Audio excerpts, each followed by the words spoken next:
ሰላም ጤና ይስጥልን እንዴት ናችሁ የተከበራችሁ የፖድካስቱ ቤተሰቦች የአውሮፓ ትልልቅ ሊጎች ውድድራቸውን ካጠናቀቁ በኋላ እንግዲህ ልዩ ትኩረታቸው የሚሆነው እንግዲህ በቀጣዩ ሲዝን ቡድኖቻቸውን እንዴት ማዘጋጀት አለብን የሚለው ይሆናል።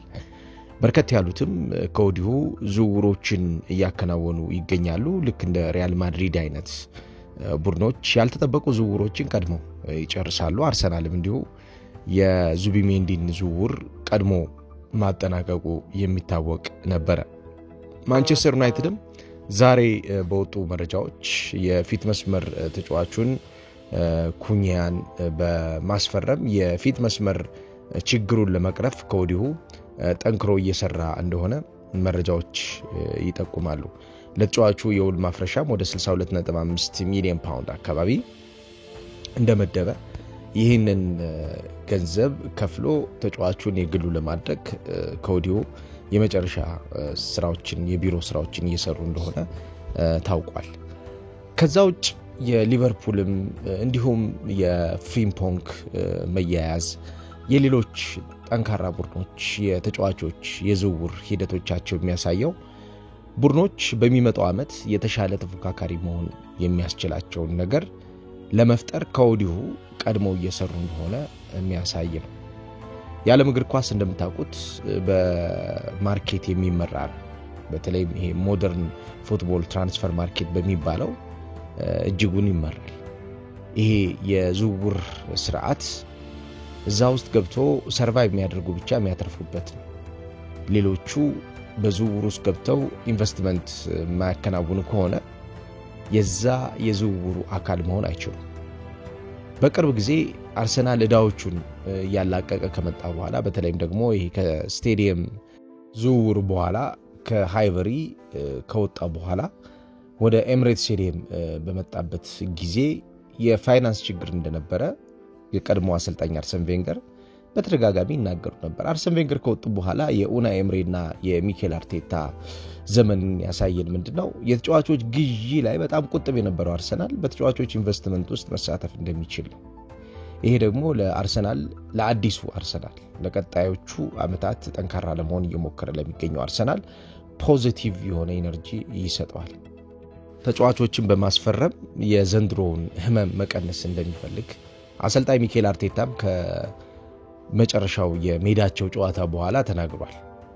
በርከት ያሉት የአርሰናል ፋሚሊ የተጫዋቾች ባለቤቶች ልጆቻቸው ወዳጆቻቸው ሜዳ ላይ ገብተው ከኤምሬትስ ደጋፊዎች ጋር የመጨረሻ የሲዝን ጨዋታቸውን ባከናወኑበት ጊዜ በቀጣዮቹ ዓመታት ምናልባትም አርሰናልን ከዚህ የበለጠ ጠንካራ የማድረግ ከዚህ የበለጠ የተሻለ ቡድን የማድረግ ሚሽን ይዘው ሲዝኑ ኔክስት ሲዝንን እንደሚጀምሩ ገልጿል ሚኬል አርቴታ። በዚህ የዝውውር መስኮት ግን ሁለት ተጫዋቾች ከአርሰናል ጋር በትልቁ ስማቸው ተያይዟል።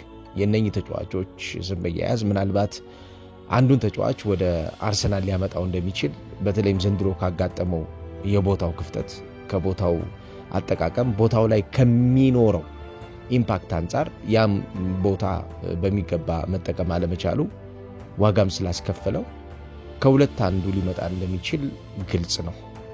ሌሎችም የአውሮፓ ትልቅ ቡድኖች እነኚህን ተጫዋቾች ይፈልጓቸዋል። የዛሬው ፕሮግራም ትልቁ ትኩረት ማድረገው የእነኚህ ተጫዋቾች ኳሊቲ ምንድነው? በተለይ ተጫዋቾቹ ወደ ክለቦች ከሄዱ በኋላ ክለቦች አድ የሚያደርጉት ነገር ምንድነው? ክለቦች ሊጨምሩ ያሰቡት ነገር ጨምረውስ በቡድን ግንባታ ሂደቶቻቸው ላይ የተሻለ ነገር ሊያመጡ የሚችሉት ነገር ምንድነው የሚለውን ለመመልከት እሞክራለሁ። በልዩነትና በአንድነቶቻቸው መካከል ያለውን ነገር ለማየት እሞክራለሁ። በተለይ ሁለቱም ተመሳሳይ የሆነ ባህሪ ያላቸው ተጫዋቾች ናቸው። በጣም ፓወርፉል ናቸው። ሩጫዎችን በጣም የሚያዘውትሩ አይነት አጥቂዎች ናቸው። የአታኪንግ አውትሌቶችን በደንብ አነፍንፈው አሽተው ማግኘት ይችላሉ። የተቆለፉ ቦታዎችን በትዕግስት ማስከፈት ይችላሉ። ጥሩ ኳሊቲዎች ያሏቸው ተጫዋቾች ናቸው። ግን ምንድነው እነኚህ ተጫዋቾች አውሮፓ ላይ በዚህ ዘመን ከፍተኛ የሆነ ገንዘብ አውጥተው ቡድኖች እንዲያዘዋውሯቸው ያደረጋቸው ኳሊቲ ምንድነው የሚለውን ለመመልከት እሞክራለሁ። አብራችሁኝ ቆይታ እንድታደርጉ ከወዲሁ ጋብዛችኋለሁ።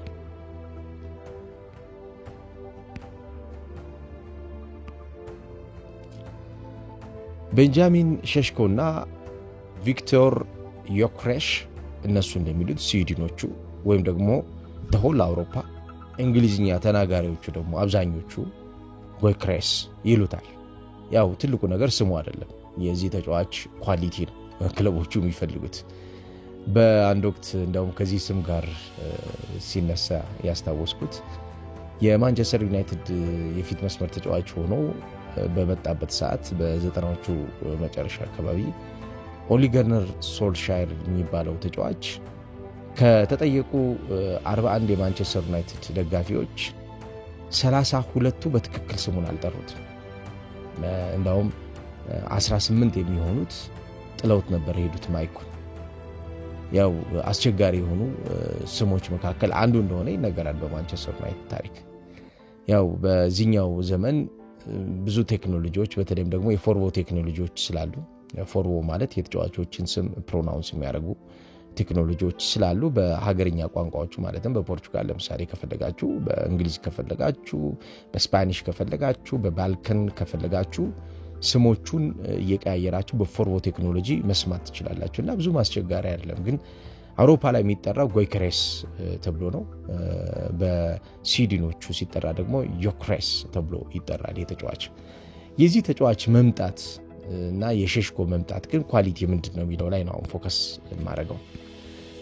በሁለቱ ተጫዋቾች መካከል የሚፈልገው አንዱ ትልቁ ነገር ምንድነው ከተባለ ቴክኒካል ኤንድ ፖዚሽናል አታኪንግ ላይ ያለበትን ክፍተት ለመሙላት የሚመርጥ ቡድን የሚያዘዋውራቸው ተጫዋቾች ናቸው። እነዚህ ተጫዋቾች በተለይ የቪክቶር ዮክሬስን ታሪክ ከተመለከትን የዚህ ተጫዋች አቅም የቀኝ እግር ተጫዋች እንደመሆኑ በመጨረሻ አቅሙ በተለይ በሁለቱ እግሮቹ እንደመጨረሱ በተለይ የቀኝ እግሩን የሚጠቀምባቸው ፖዚሽኖች ላይ የአርሰናልን የማጥቃት አቅም ያሳድጋል ተብሎ ስለሚታሰብ የዚህ ተጫዋች መምጣት ሊሆን እንደሚችል ብዙዎች ያምናሉ። እንደምታውቁት የአርሰናል የቀኝ ማጥቃት እንቅስቃሴ የሚመራው በሁለቱ ተጫዋቾች አማካኝነት ነው። እነዚህ ሁለቱ ተጫዋቾች ቡካዮ ሳካና ማርቲን ኦዴጋርድ ናቸው።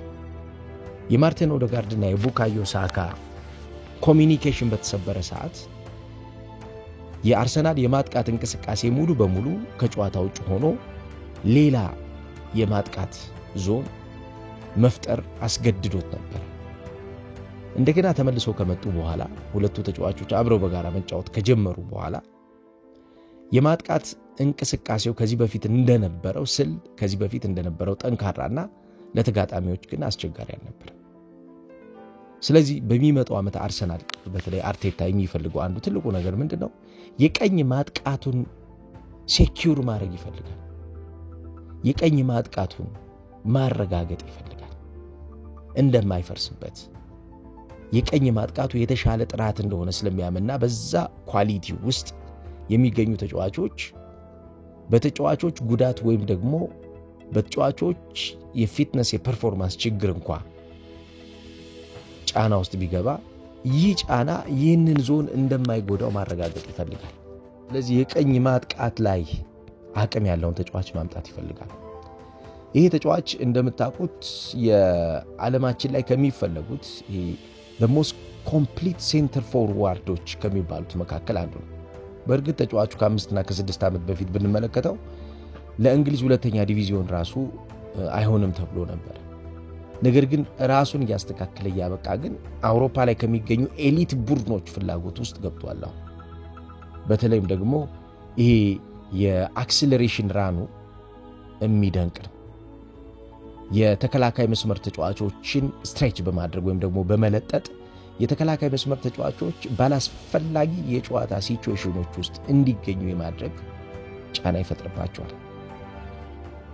ፊዚካሊቲው ደግሞ የሰውነት ግዝፈቱና የሰውነት ጥንካሬው ደግሞ አርሰናሎች እንደ ታርጌት ማን ኦፕሬት እንዲያደርጉ ወይም ደግሞ እንዲጠቀሙበት ያግዛቸዋል። ስለዚህ በዚህ ተጫዋች ኳሊቲ ውስጥ ያሉት በተለይ የኳስ ቁጥጥሩ፣ የኳስ አገፋፉ፣ ቅድም ያልኳችሁ የፊዚካሊቲና የኦፖዚሽን ዲፌንደሮችን ስትሬች የሚያደርግበት መንገድ ከመጨረስ አቅሙ ጋር ተገናኝቶ ይህ ተጫዋች ቴክኒካልና ፖዚሽናል አዌርነሱ እጅግ ተፈላጊ ያደርገዋል። ሌላው የዚህ ተጫዋች ትልቁ ኳሊቲ የሚባለው ስፒድ። ስፒድ በዚህ ዘመን ማኔጅ የምታደርገው ስፒድ ከሆነ የተጋጣሚን የጨዋታ እንቅስቃሴ መረበሽ እድሉ ከፍተኛ ሊሆን ይችላል። ማኔጅ የማታደርገው ስፒድ ከሆነ ግን ለእንቅስቃሴ በራሱ ለአንተ የቡድን እንቅስቃሴ አስቸጋሪ ነው የሚሆነው። ምክንያቱም በጨዋታው ሲስተም ውስጥ መቼ መቆም እንዳለብህና መቼ መሮጥ እንዳለብህ መረዳት ስለሚገባ ማለት ነው። በቅርቡ አንድ ጆርናል እያነበብኩኝ የላሚን ያማል ትልቁ እድገትህ ምንድነው በባርሴሎና የተማርከው ተብሎ ሲጠየቅ 15 ዓመቴ ላይ ስደርስ መቼ መቆም እንዳለብኝና መቼ መሮጥ እንዳለብኝ መማር ይጠቅሞኛል ነበር ያለው። ከዛ በፊት መቼ መሮጥ እንዳለብኝና መቼ መቆም እንዳለብኝ አልተነገረኝም። ዝም ብዬ ነው የምሮጠው፣ ዝም ብዬ ነው የምቆመው። እንቅስቃሴ አንዳንዴ እንቅስቃሴዎቹ ላይ ያበልጡኛል በመሮጤና በመቆሜ ምክንያት ማለት ነው። ስለዚህ በዚህኛው ዘመን ግን እንደ ዋይስካውት አይነት ትልልቅ የአናሊስት ስራ የሚሰሩ ተቋማት ስፒድን ማኔጅ ኦፕሬት ማድረግ የሚችሉ አጥቂዎች ብሎ ካስቀመጧቸው ውስጥ ዮክሬስ አንዱ ነው። ቤንጃሚን ሼሽኮም እንዲሁ በስፒድ የሚታማ አይነት ተጫዋች አለ። የዚህ ተጫዋች ስፒድ በተለይ ደግሞ የተከላካይ መስመር ተጫዋቾችና የአማካኝ ክፍል ተጫዋቾች ያላቸው ሊንክ በመቆረጥና ይሄ ሊንክ ህይወት አልባ በማድረግ በስፒዱ አብዛኛው ጊዜ የሚጠቀም ነው። ያልተጠበቁ የኳስ ንክኪዎችን እንዲያጡ ጫና ውስጥ መክተት ይችላል። ብዙ ተጋጣሚዎች አብዛኛው ጊዜ ኮምፎርት በሆኑ ንክኪዎች ውስጥ አማካኞቻቸውና ተከላካዮቻቸው እንዲቆዩ ይፈልጋሉ። ነገር ግን ስፒዳቸውን ኦፕሬት ማድረግ የሚችሉ ተጫዋቾች ካሉ ደግሞ ይሄን ንክኪ በማበላሸት ያልተጠበቀ ስህተት ውስጥ እንዲገኙ ያደርጓቸዋል ማለት ነው። የሼሽኮ አንዱ ትልቁ አቅምም ይሄ ነው። በተለይ የተጋጣሚ ቡድን እንቅስቃሴን በማየት የተጋጣሚ ቡድን እንቅስቃሴ በተሻለ እንዳያድግ ያ የተጋጣሚ ቡድን እንቅስቃሴ ካደገ አደገኛ ሊሆን እንደሚችል ስለሚያውቀው የዛ እንቅስቃሴ ውስንነት ውስጥ እንዲገባ ያደርገዋል። የክለቡ አርቢ ላይፕዚግ ወሳኙ ተጫዋች የሆነበትም አንዱ ኳሊቲ ያ ነው። በእንቅስቃሴ ውስጥ በሚፈልገው ሰዓት ላይ በመገኘት የተሻለውን ነገር እየሰራ ስላለ ማለት ነው። ሶልትሎ የሚባሉ አሰልጣኝ ናቸው አሁን ኢንትሪም ኮች ሆነው ቡድኑን እያገለገሉ የሚገኙት። እኚህ ሰው በቅርቡ ኳስ ይጫወቱ ነበር። እንደውም 2010-2011 ሜይንዝ ላይ ተጫውተዋል። ሆፈኒየም ሃንሳ ሮስቶክ ውስጥ ተጫውተዋልና ስለዚህ ተጫዋች ሲጠየቁ የሚናገሩት ነገር ምንድነው? የእቅድ ማስፈጸሚያ መሆን ከሚችሉ የአውሮፓ ትልልቅ ተጫዋቾች መካከል አንዱ ነው ይላል። ለአሰልጣኞች የጨዋታ እቅድ ማስፈጸሚያ የሚሆኑ ተጫዋቾች በዚህ ዘመን ተፈላጊ ናቸው። በእንቅስቃሴ አሰልጣኞች የሚፈልጉትን ነገር ኦፕሬት እያደረጉ በእንቅስቃሴ አሰልጣኞች የሚፈልጉትን ነገር በስርዓት እየሰሩ የቡድንን የመጫወት አቅም በማሳደግ የቡድንን ብልጫ የሚወስድበትን አካሄድ የበለጠ እርግጠኛ በማድረግ በዚህኛው ዘመን ይፈልጋሉ። ሼሽኮ የዛ አይነት ተጫዋች ነው ብለው ይጠቅሳሉ እኚህ አሰልጣኝ። በእርግጥም የቡድንን እንቅስቃሴ ሴኩር በማድረግ የተሻለ ተጫዋች ነው። በሁለቱ ተጫዋቾች በዮክሬስና በሼሽኮ መካከል የሚያመሳስላቸው ሌላኛው አንዱ ትልቁ ኳሊቲም ደግሞ ሙቭመንት ኤንድ ቦክስ ፖዚሽኒንግ ነው፣ ወይም ደግሞ እንቅስቃሴና የሳጥን ውስጥ አቋቋማቸው በጣም የሚገርም ነው። እንደውም ኢንቴሊጀንት ቦክስ ፖዚሽኒንግ ፕሌየር ነው የሚሏቸው ሁለቱን። ምክንያቱም በጣም ውድ የሆነ በሳጥን ውስጥ ያለውን የሚፈልገውን ነገር የመስጠት አቅም ያላቸው መረዳት ያላቸው አእምሮአቸው ያደገ ተጫዋቾች ስለሆኑ ማለት ነው። በኤክሰለንት ሙቭመንት ላይ ትኩረት አድርገው ስለሚሰሩ ክሮሶቻቸው ወይም ደግሞ የተሻጋሪ የሚባሉ ኳሶች እንዲሁም ደግሞ በሳጥን ውስጥ የሚገኙ የፋይናል ሰርድ ፔኔትሬሽኖች በጎል ንክኪዎች ውስጥ የተሻለ ቡድኑ እንዲቆይ የሚያደርጉ ናቸው። እንደምታስታውሱት በዘንድሮ ውድድር ዓመት የአርሰናል አንዱ ትልቁ ችግር የሆነው ወደ ሳጥን መሄድ አይደለም ወይም ደግሞ ወደ ተጋጣሚ የመከላከል አደረጃጀት መግባት አይደለም። እዛ ከገባ በኋላ የሚኖሩትን ወሳኝ ነገሮችን የመፈጸም እርጋታውና ኳሊቲው ነው የጎደለው አርሰናል። በተለይ ተጫዋቾች በሚጎዱበት ሰዓት ጠባብ የሆኑ ራዲየሶችን እየተጠቀሙ በእነዛ ጠባብ በሆኑ ንክኪዎች ውስጥ የመጨረሻ አፈትልከው የሚመጡና ከመጡም በኋላ አፈጻጸማቸው የተሻሉ የሆኑ ተጫዋቾችን አርሰናል በብዛትና በተሻለ ጥራት በተለይ ማግኘት አልቻለም። በተለይ ይሄ የብላይንድ ሳይድ ፖዚሽኒንግ ላይ የአርሰናል የዘንድሮ የውድድር ዓመት ትልቁ ድክመት ነበር። ያሳለፍነው የውድድር ዓመት የብላይንድ ሳይድ ፖዚሽኒንግ የተሻለ ቡድን ከሚባለው ስብስብ አንጻር አርሰናል ቀድሞ ይመራ ነበር በሊጉ። ያልታዩ ስፔሶችን ያልታዩ ፖኬቶችን ወይም ደግሞ የማጥቂያ ኪሶችን በማስከፈት የዲፌንደሮች ወይም ደግሞ የተከላካይ መስመር ተጫዋቾችን ፊክስድ የሆነውን አቴንሽናቸውን በመበታተን ያ ፊክስድ የሆነ አቴንሽን እንዳይኖር በማድረግ እንዲያውም ምንድነው የሚለው ወረራ በመፈጸም በየትኛውም እንቅስቃሴ ውስጥ ኢንቬደር ትራኪንግን በመጠቀም በተደጋጋሚ ወረራ እየፈጸሙ አብዛኛውን እንቅስቃሴ በተጋጣሚ ምቾት ተሰምቶ ተጋጣሚ እንዳይጫወት ተጋጣሚ ብልጫ እንዳይወስድ በተለይም ደግሞ ተጋጣሚ ያለበት ቦታ የተረጋጋ እንዳይሆን ብዙ ስራዎችን ሲሰሩ ነበር። ግን ዘንድሮ ያን ነገር ለማሳደግ ሞክረው እጥረቶች ነበሩበት፣ የኳሊቲ እጥረቶች ነበሩበት። ያን የኳሊቲ እጥረት ነው አሁን ለመመለስ እየሞከሩ የሚገኙት። ሚኬል አርቴታ በዚህ የውድድር ዓመት ማብቂያ ላይ የተናገረው ነገር ምንድነው? እኛ ካሳለፍንበት ጫና አንጻር እኛ ካለፍነው ችግር አንጻር 30% ያክል እንኳን ሌሎች ቡድኖች አያሳኩትም ነበር እኛ ያሳካነውን ብሏል። ይሄ ዘንድሮ ያጋጠማቸው ፈተና ከባድ እንደሆነ ግልጽ ነው። በተደጋጋሚ አርቴታ ስለተናገረው ብቻ ሳይሆን እንቅስቃሴው አርሰናል እንቅስቃሴ በደንብ የሚያሳይ ስለሆነ ይሄንን መሸፈን ይሄንን መሙላት ይፈልጋል። ከዛ ውጪ የሁለቱ ትልቁ ኳሊቲ የሚባለው የሚያመሳስላቸው ማለት ነው ክሬቲቭ ሮል አላቸው ወይም ደግሞ የፈጠራ ሚና አላቸው። እንዳውም በአሳለፍነው የውድድር ዓመት በ2023-24 ላይ በአውሮፓ ከሚገኙት ቡድኖች ውስጥ ከመጀመሪያዎቹ 10 ምርጥ ቶፕ አሲስተሮች መካከል 6ኛው ነው ዮክሬስ የሚባለው ተጫዋች።